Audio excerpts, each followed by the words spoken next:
Hi. Now, this topic is quite an interesting topic. It's one which I think touches many human beings at one point or another in their life.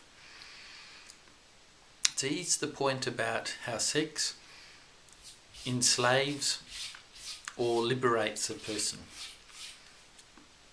And most certainly, sex has the power to make us a slave to it, I would say. In other words, when we are enslaved by sex, we're compelled to it. We are ruled by it. I mean, we do not control it, it controls us.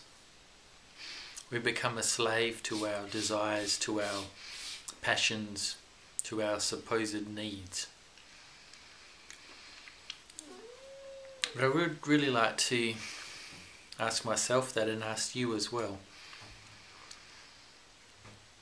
Is that necessary? Is that a legitimate, or is that the authentic state of the human being, to be trapped or enslaved by sex?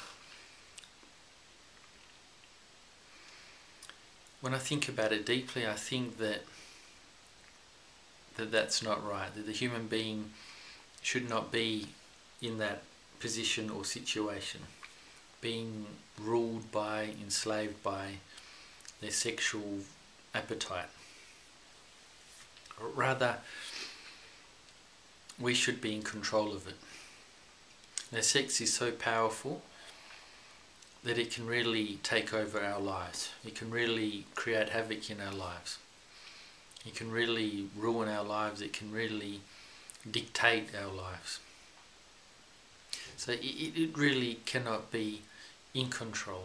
Even though sex is so important in social circles, it's like the base energy of life. It's what gives life, it's what produces life, it is what creates.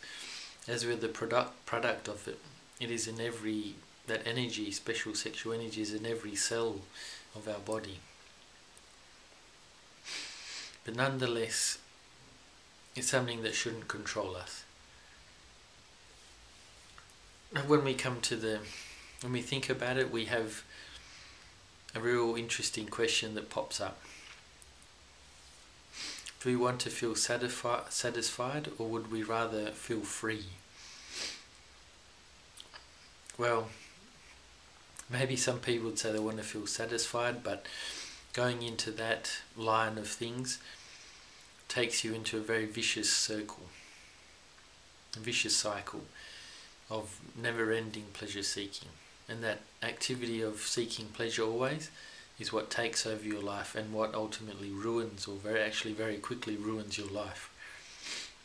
But what I'd like to say is that to be free means that you are in control of your sexual force, your sexual power.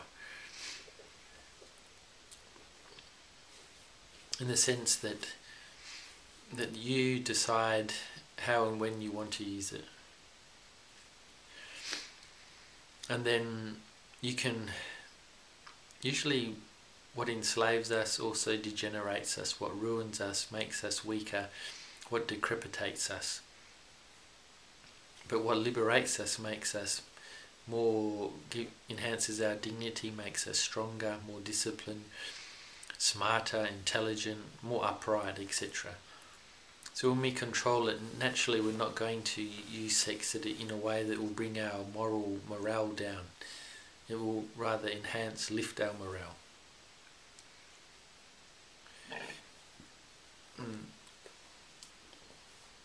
The main point here is that really sex is like an instrument, something that we use, not something that governs or rules us. It's so interesting that sex has that power. But really it's up to us to give it the right proportion in our life, or the right power. Now, for example, we may think that sex is so important, it's the base, it's like a legitimate thing, we have to chase it, we cannot deny it. But even I want to ask myself that, is that true?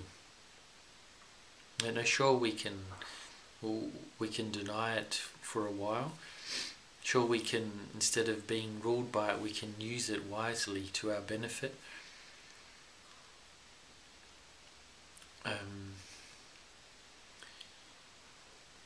do we need sex even? That's what we think we may need it.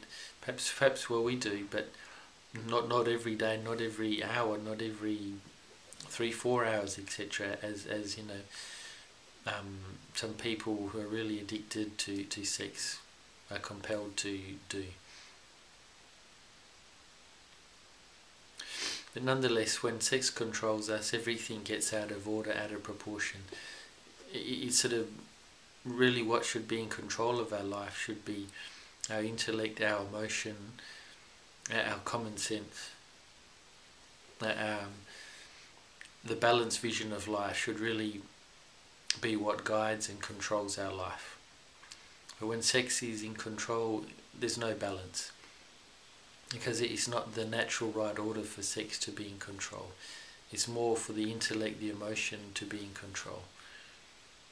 Okay, anyway, I'm running out of points here, so I better end this video so as I don't keep repeating myself. So anyway, I hope this video has been a little bit thought-provoking, has been useful in some way.